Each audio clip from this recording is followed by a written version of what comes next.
Hey guys, it's the Food Reviewer. Welcome to this episode of Cooking with Tyler. Today we're going to be making homemade Thin Mints. The ingredients you'll need for the homemade Thin Mints is 1 stick of butter, 1 cup of white sugar, 1 egg, 1.5 teaspoon of peppermint extract, not mint extract, peppermint extract, 1 cup of flour, a half cup of unsweetened cocoa powder, and a half teaspoon of salt, which is not in this right now. And you will also need chocolate to melt that you will coat the cookies with once they are baked. So the first step to making the homemade Thin Mints is you want to take your preferably room temperature butter and not melted like I frickin' did by accident, and your 1 cup of white sugar into a bowl. You want to cream together the melted butter with the sugar. Preferably not with a manual one. If you have an electric mixer thing, that'll work. But I'm going to have to do it manually, so this could take me a while. So the sugar and the butter is now well incorporated, and it made the nice light and fluffy. So I put the butter and the sugar into the mixer, and I took it out because I thought I was done with it, but we are not. We are going to put it back into here. So once that's in there, we can do that. Then you need to add your egg.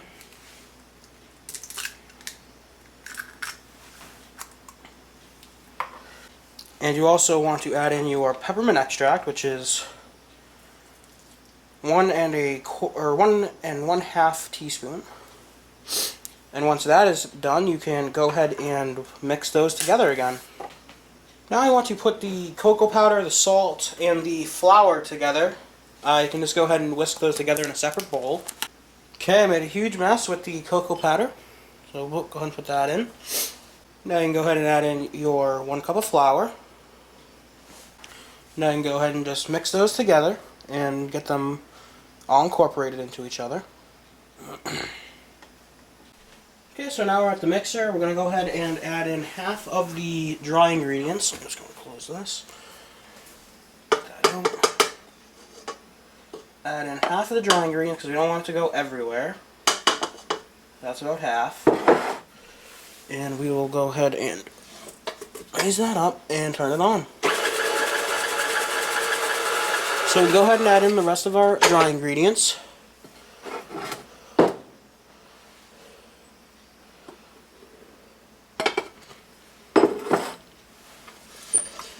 And turn the mixer on the lowest speed. That's not the lowest speed. Because it will happen and that will go everywhere. So we're going to go ahead and let that mix until it makes a nice dough. So the dry ingredients are incorporated with the wet ingredients and making a nice dough. We're going to go ahead and let this mix for about another minute, and then we're going to go ahead and take it out. So what we're going to do now is we're going to go ahead and put the dough into a bag to put in the refrigerator for about 30 minutes. So what you want to do is you just want to make sure you get all the dough off the sides of your mixer bowl as much as you can. We're going to go ahead and just throw it into a plastic bag or plastic wrap, whatever you have. We don't have any plastic wrap, so oh, this is kind of like poop or something.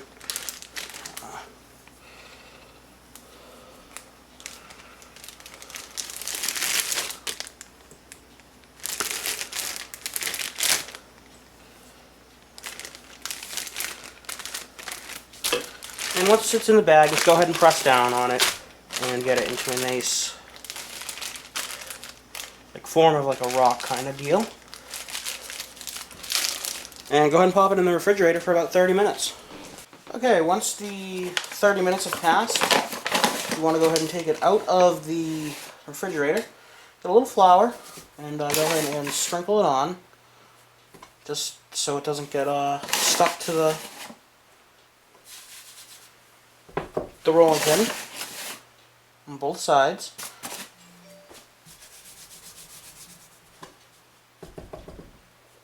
Probably just put way too much on here.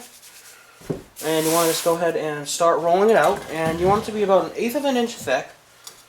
So just have at it when you're rolling it.